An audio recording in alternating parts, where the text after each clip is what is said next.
اللهم صل على محمد اللهم صل على محمد وعلى آله وصحبه وسلم اللهم صل على محمد اللهم صل على محمد وعلى آله وصحبه وسلم۔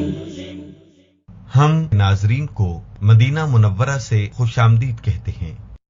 اے اللہ، مدینہ میں برکت نازل فرما۔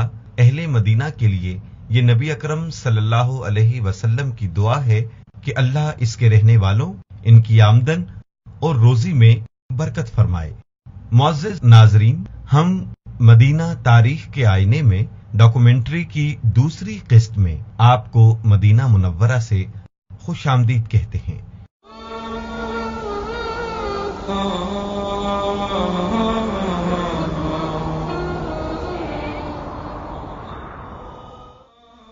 برکت مدینہ کی خصوصیات میں سے ایک معروف صفت ہے۔ جو بھی مدینہ طیبہ میں آباد ہوا، اس نے اپنے تمام معمولات میں برکات کو موجود پایا۔ کھانے پینے، لباس، روزی، حتیٰ کہ وقت میں بھی برکت ہے، اور یہ صرف آپ صلی اللہ علیہ وسلم کی دعا کا نتیجہ ہے۔ دوسرے شہروں کی نسبت مدینہ کے ناپ تول کے پیمانوں میں کئی گنا برکات ہے، کیونکہ نبی اکرم صلی اللہ علیہ وآلہ وسلم نے شہر مقدس کے لیے دعا کی۔ مدینہ منورہ کے شہری اللہ تعالیٰ کی برکات سے خوب فائدہ اٹھاتے ہیں۔ ہم مدینہ کے باشندے حدود مدینہ کو اس وقت بخوبی پہچان لیتے ہیں جب ہم کسی جگہ کھانا خریدتے ہیں۔ اگر تو قیمت بہت زیادہ ہو تو ہم فوراً سمجھ دیتے ہیں کہ اس وقت حدود مدینہ سے باہر ہیں۔ جو ہی آپ مدینہ میں داخل ہوں گے، برکات مدینہ کی فراوانی محسوس ہونے لگے گی۔ مدینہ میں شاید ہی کوئی ایسا گھر ہو جس میں رات کے کھانے سے بچی ہوئی روٹی نہ ہو۔ یہ سب نبی صلی اللہ علیہ وآلہ وسلم کی دعا کی برکات ہیں۔ یہ دعائے نبی کریم صلی اللہ علیہ وسلم کی برکت کا نتیجہ ہے۔ اس شہر کے فخر کے لیے اتنا ہی کافی ہے کہ نبی اکرم صلی اللہ علیہ وسلم نے مدینہ اور اس کے رہنے والوں کے لیے برکت کی دعا کی ہے، اور آپ صلی اللہ علیہ وسلم نے ناپسند کرتے ہوئے مدینہ سے نکلنے سے منع فرمایا۔ ابو ہریرہ رضی اللہ تعالی عنہ سے مروی ہے کہ رسول اللہ صلی اللہ علیہ وسلم نے فرمایا، قسم ہے اس ذات کی جس کے ہاتھ میں محمد صلی اللہ علیہ وسلم کی جان ہے، جو بھی اس سے روگردانی کرتے ہوئے نکلے گا، اللہ مدینہ کو اس سے بہتر شخصیت عطا فرما دے گا۔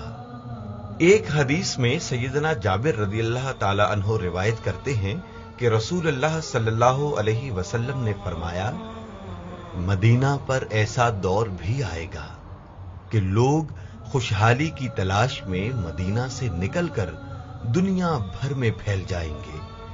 انہیں آسائش مل جائے گی تو وہ آ کے اپنے اہل و عیال کو بھی اس آسودگی کی طرف لے جائیں گے، حالانکہ اگر وہ جانے تو مدینہ ہی ان کے لیے بہتر ہے۔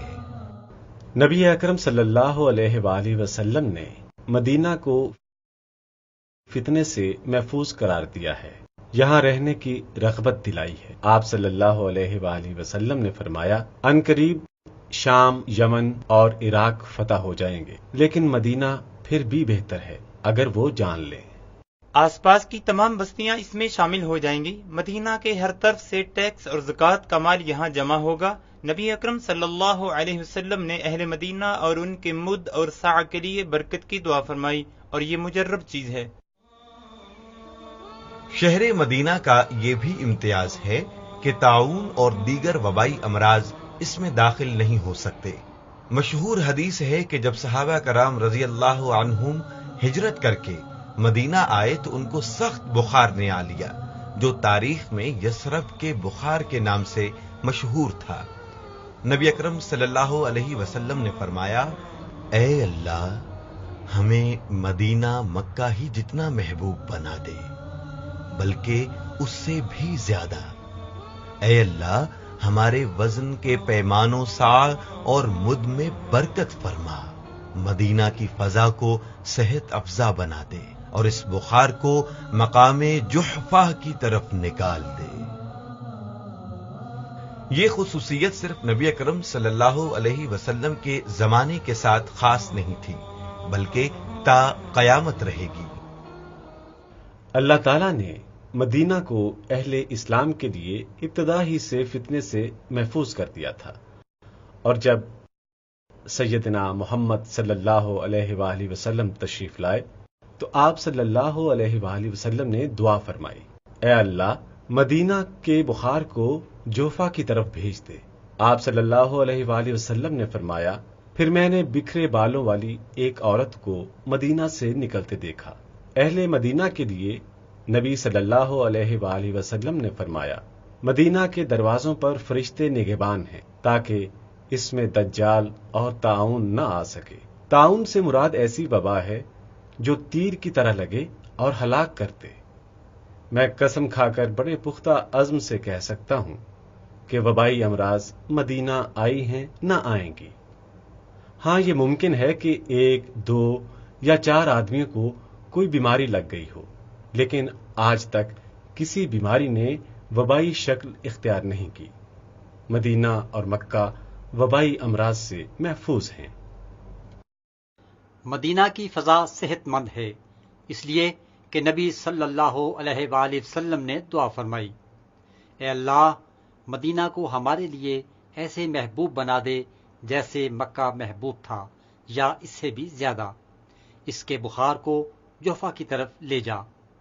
تحقیق سے یہ بات ثابت ہو چکی ہے کہ طبی لحاظ سے مدینہ کی ہوا صاف ستھری اور صحت مند ہے۔ یہ نبی صلی اللہ علیہ وآلہ وسلم کی دعا کی برکت ہے کہ مدینہ تمام شہروں سے صحت مند مقام ہے۔ وللہ الحمد، یہ شہر مقدس اللہ کے حکم سے طاعون اور دیگر وبائی امراض سے بھی محفوظ ہے، جیسا کہ بخاری و مسلم میں سیدنا سعد بن ابی وقاص رضی اللہ تعالی عنہ سے مروی ہے کہ نبی صلی اللہ علیہ وآلہ وسلم نے فرمایا، طاعون مدینہ میں داخل نہیں ہو سکتا۔ مدینہ کی ایک خوبی یہ بھی ہے کہ دجال اس میں داخل نہیں ہو پائے گا۔ یہ مدینہ کی فضیلت اور اہل مدینہ کا شرف ہے اور اس کے باسیوں کے ایمان کی دلیل ہے۔ نبی اکرم صلی اللہ علیہ وسلم نے دجال کا تذکرہ کرتے ہوئے فرمایا، وہ طیبہ و مکہ کے سوا تمام شہروں میں داخل ہوگا۔ سیدنا انس بن مالک رضی اللہ تعالیٰ عنہ روایت کرتے ہیں کہ نبی اکرم صلی اللہ علیہ وسلم نے فرمایا، دجال مکہ اور مدینہ کے سوا ہر شہر میں داخل ہوگا۔ مدینہ کے ہر داخلی راستے پر فرشتے صفے باندھے حفاظت کے لیے کھڑے ہیں۔ بروایت صحیح بخاری و مسلم، مدینہ میں 3 مرتبہ جھٹکا لگے گا جس سے ہر منافق اور کافر اس سے نکل جائے گا۔ سو مدینہ منورہ کو اللہ تعالیٰ نے دجال سے محفوظ رکھا ہے۔ مدینہ منورہ کی یہ بھی خوبی ہے کہ اسے صرف قرآن کی برکت سے فتح کیا گیا، جبکہ دوسرے شہروں کو تیر اور تلوار سے فتح کیا گیا۔ مدینہ کو ایک شرف یہ بھی حاصل ہے کہ اس کی تکالیف پر صبر کرنے والے کو نبی اکرم صلی اللہ علیہ وسلم کی شفاعت نصیب ہوگی۔ آپ صلی اللہ علیہ وسلم نے اس کے لیے بے پناہ محبت کا اظہار کیا۔ آپ صلی اللہ علیہ وسلم سفر سے واپسی پر جب مدینہ کے قریب پہنچتے تو مدینہ میں سواری تیز کر دیتے۔ جب مدینہ سے سفر کے لیے روانہ ہوتے تو اپنی چادر دونوں کندھوں پر ڈال لیتے۔ مدینہ ہمیشہ کے لیے سلامتی کا گھر ہے، جیسا کہ مسند بزار میں ہے۔ نبی صلی اللہ علیہ وسلم نے فرمایا، شیطان اس بات سے مایوس ہو چکا ہے کہ میرے اس شہر میں اس کی پوجا کی جائے، اور یہ تباہ ہونے والا آخری شہر ہے۔ اس میں اسلام کی سب سے پہلی مسجد بھی ہے، جس کی بنیاد تقوی پر رکھی گئی ہے۔ اس میں بے شمار مقدس مقامات اور آثار ہیں۔ کچھ سلف کا خیال ہے کہ حج کا آغاز مدینہ سے کیا جائے، کیونکہ کچھ صحابہ کرام رضی اللہ عنہم ایسا کرتے اور کہا کرتے تھے کہ ہم وہاں سے احرام باندھتے ہیں جہاں سے رسول اللہ صلی اللہ علیہ وسلم نے احرام باندھا۔ مدینہ کی برکت دیکھیے کہ جب حدیث میں مذکور معروف حجاز کی آگ نکلی تو حرم کے قریب پہنچ کر بجھ گئی۔ یہ واقعہ 654 ہجری کو رونما ہوا تھا۔ آخر میں جس وصف کا ہم تذکرہ کرنا چاہتے ہیں وہ یہ ہے کہ یہاں آنے والے ہر فرد کو دلی سکون ملتا ہے اور آدمی خوش و خرم اور شاداں رہتا ہے۔ نبی کریم صلی اللہ علیہ وآلہ وسلم نے اہل مدینہ کے لیے دعا فرمائی۔ کن چیزوں کی دعا؟ آپ صلی اللہ علیہ وآلہ وسلم نے برکت، امن، ایمان اور سلامتی کی دعا کی۔ دعا صرف ان کے لیے تھی جو آپ صلی اللہ علیہ وآلہ وسلم کے دور میں تھے، یا پھر بعد میں آنے والے بھی اس دعا سے فیض یاب ہوں گے؟ میرا خیال ہے لوگوں کو اس کا جواب اپنے دل سے مل جائے گا۔ جب وہ مدینہ میں آتے ہیں تو خوشی و مسرت کا عالم کیا ہوتا ہے؟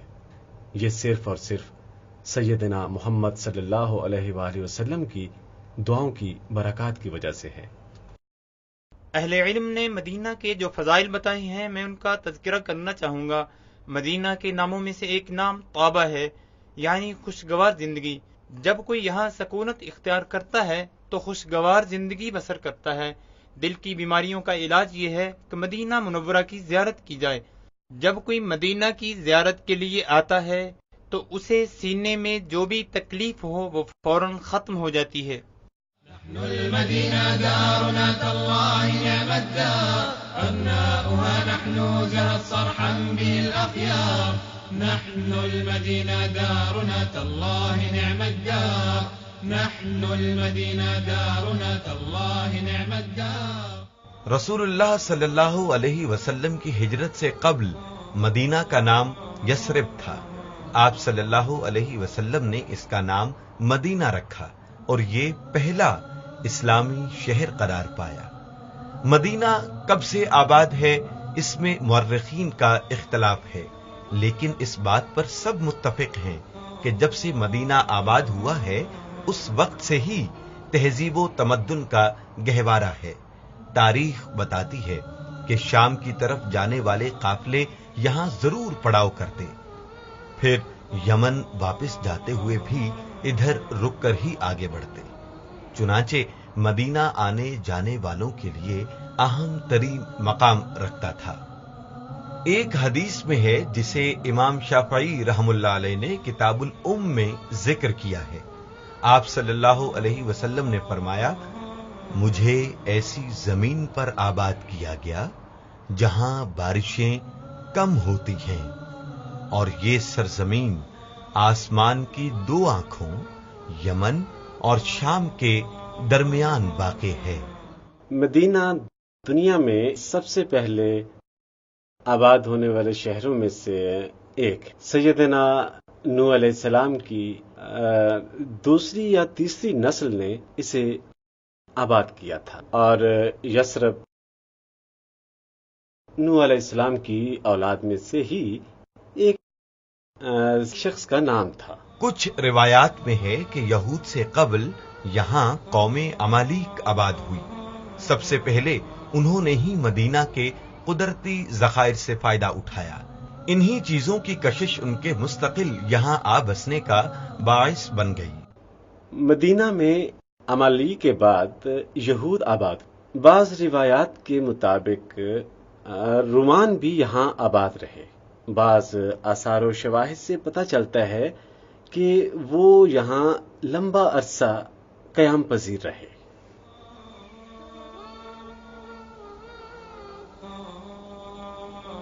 جہاں تک یہود کا معاملہ ہے تو وہ مدینہ میں آتے جاتے رہے، انہوں نے یہاں مستقل سکونت اختیار نہیں کی۔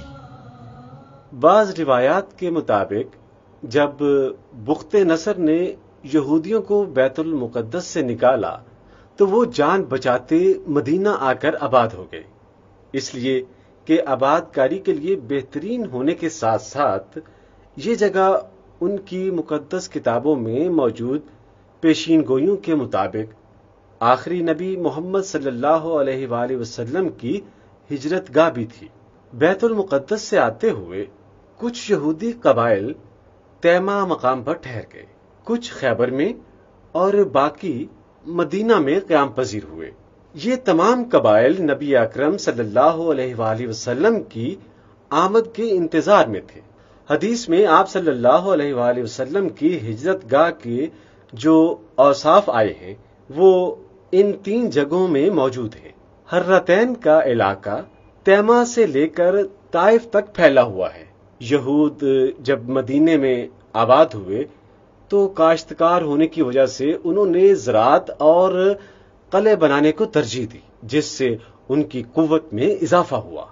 دیگر تاریخی روایات میں مدینہ میں آباد لوگوں کے بارے میں مزید معلومات ملتی ہیں۔ محققین کے مطابق کچھ نیک لوگ یہاں کچھ دیر رہے اور اپنے آثار چھوڑ گئے۔ جیسا کہ بعض روایات میں ہے کہ یہاں سے قوم تبا کا گزر ہوا، جن کے ساتھ اہل کتاب اور علماء بھی تھے۔ انہوں نے سوچا کہ یہ نبی آخر الزماں صلی اللہ علیہ وسلم کی ہجرت گاہ معلوم ہوتی ہے، لہذا ان کی آمد تک یہیں رہا جائے۔ بعض روایات کے مطابق وہ یہاں رک گئے اور بعض روایات کے مطابق وہ کچھ دیر یہاں رکے اور انہوں نے ایک گھر بھی بنوایا جو عہد نبوی میں ابو ایوب انصاری رضی اللہ عنہ کے پاس تھا، اور جہاں آپ صلی اللہ علیہ وسلم بھی قیام پذیر رہے۔ یہ بس ایک روایت ہے اور اس کی کوئی ٹھوس دلیل نہیں ہے۔ چنانچہ یہ لوگ یا پھر علماء اربعین یا قوم تبا کی اولاد یہاں آباد ہوئے۔ اللهم صل على محمد وعلى آله وصحبه وسلم۔ اللهم صل على محمد وعلى آله وصحبه وسلم۔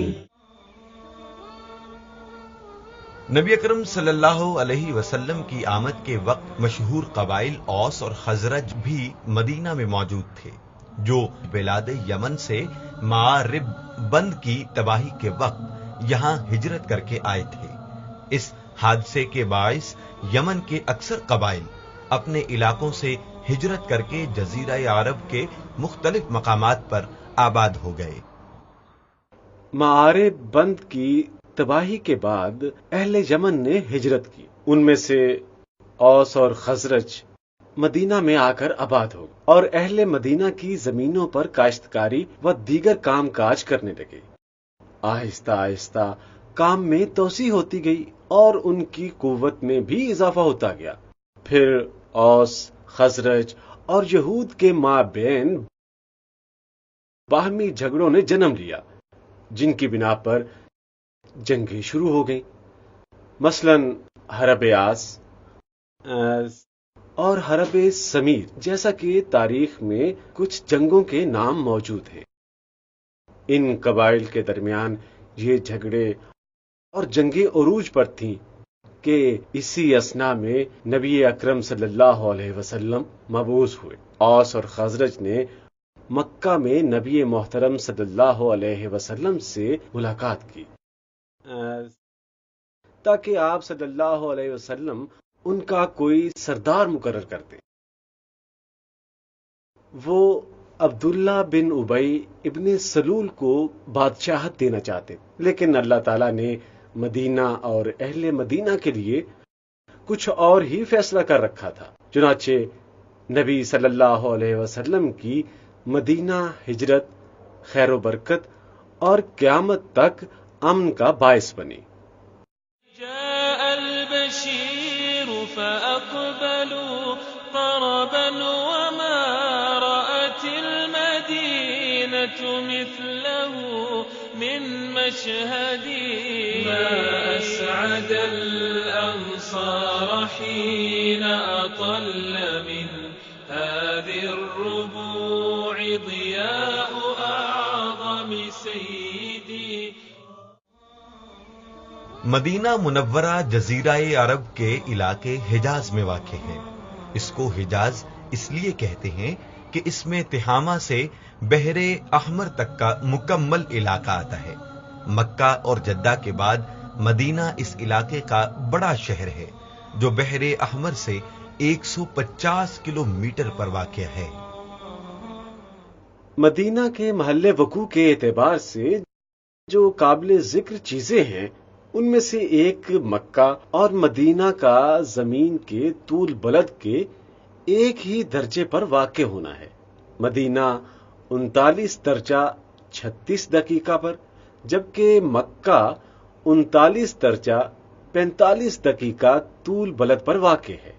یعنی تقریباً دونوں ایک ہی درجے پر واقع، جو مدینہ کا امتیازی وصف ہے.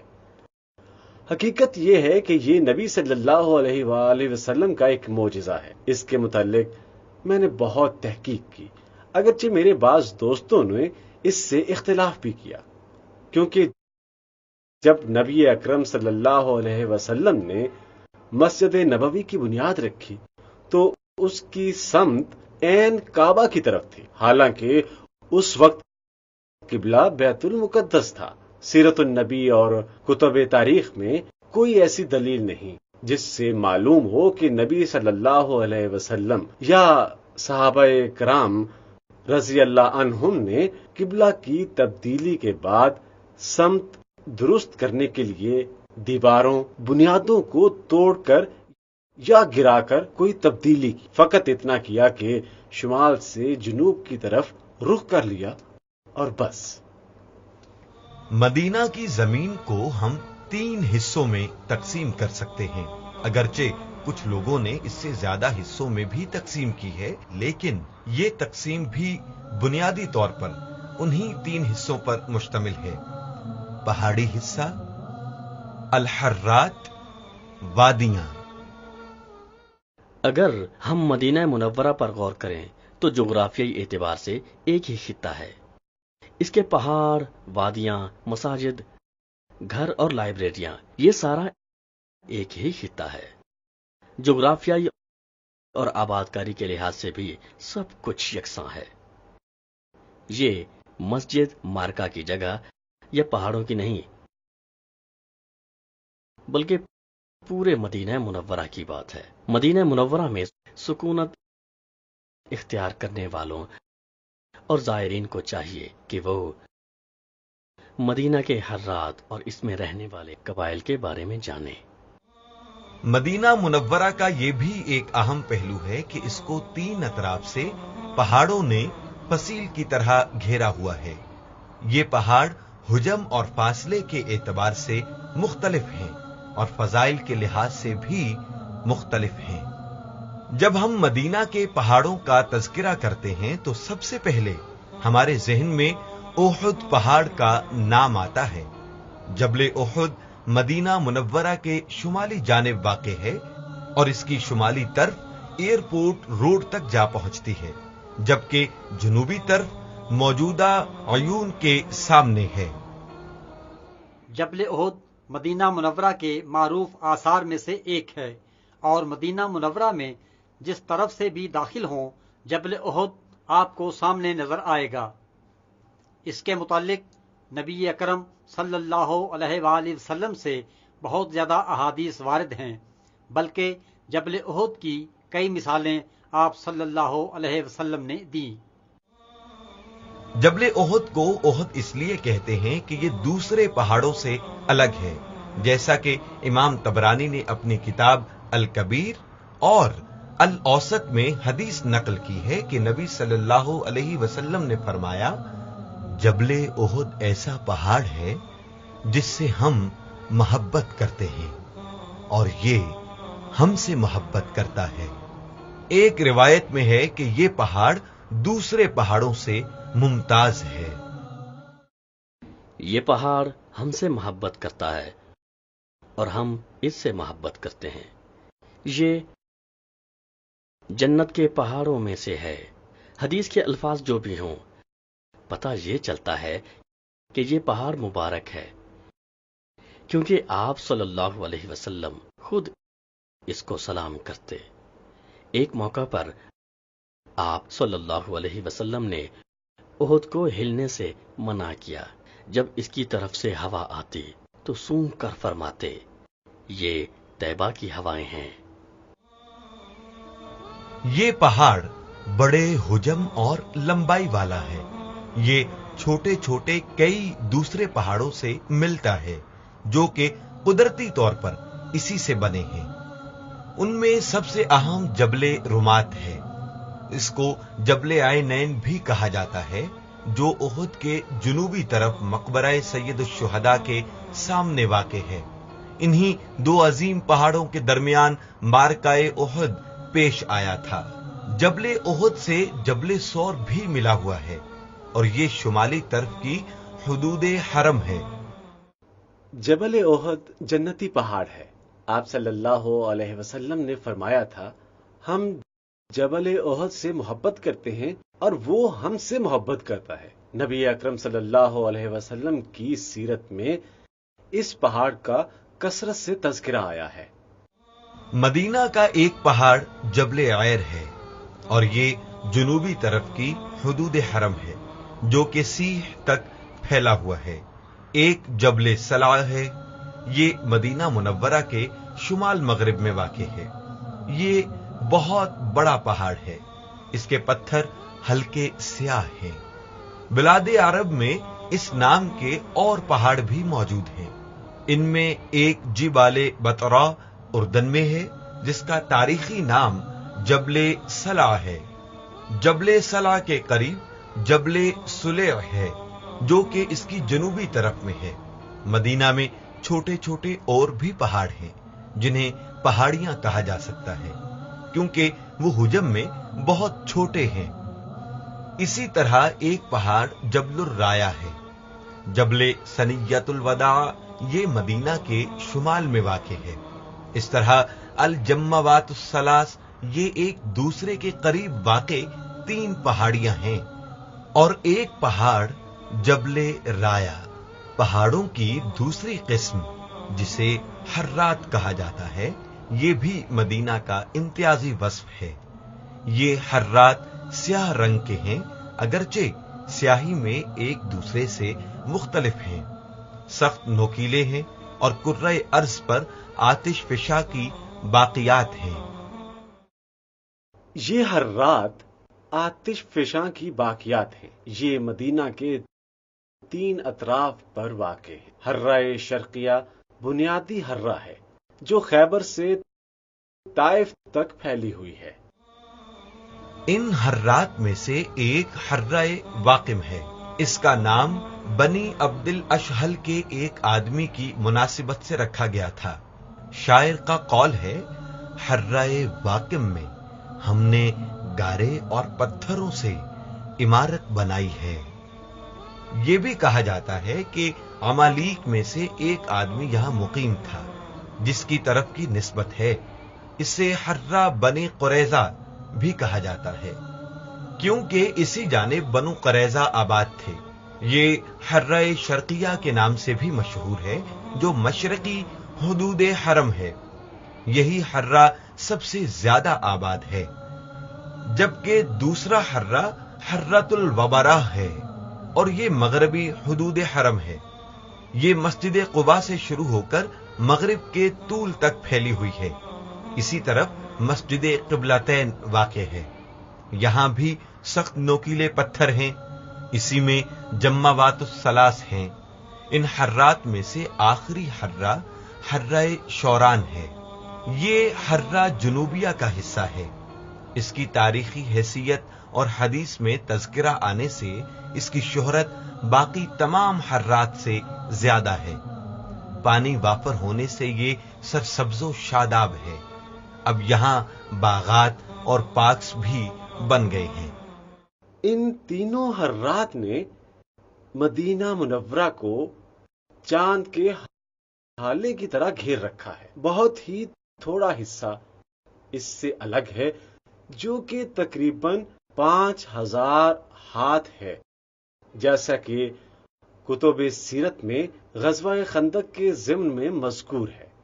یہ تو نبی اکرم صلی اللہ علیہ وسلم کے دور کے پیمانوں کے مطابق پیمائش ہے، جبکہ آج کے دور کے مطابق ایک ہاتھ 45 سے 50 سینٹی میٹر ہے اور 5000 ہاتھ تقریباً 2.5 کلومیٹر بنتا ہے۔ یہ مشرق میں عجمت الشیخین حرہ واقن سے شروع ہوتا ہے اور حرۃ الوبرا یعنی حرہ غربیہ تک ہے۔ یہی وہ جگہ ہے جہاں خندق کھودی گئی۔ فأقبلوا طربا وما رأت المدينة مثله من مشهد ما أسعد۔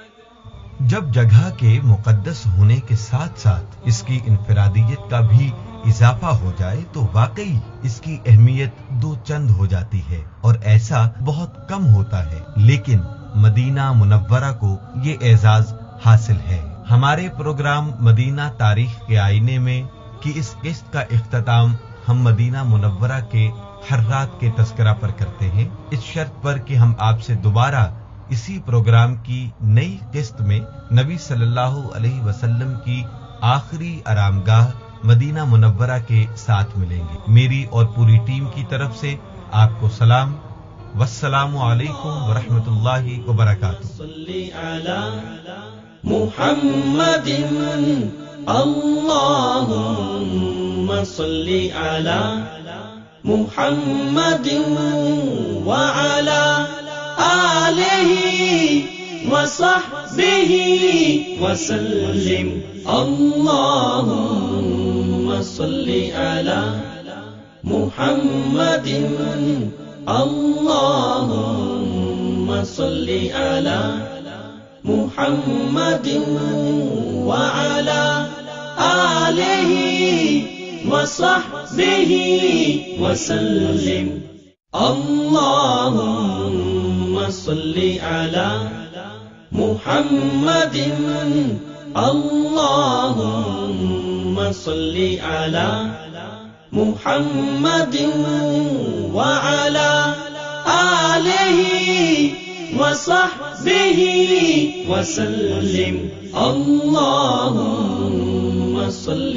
على محمد اللهم صل على محمد وعلى آله وصحبه وسلم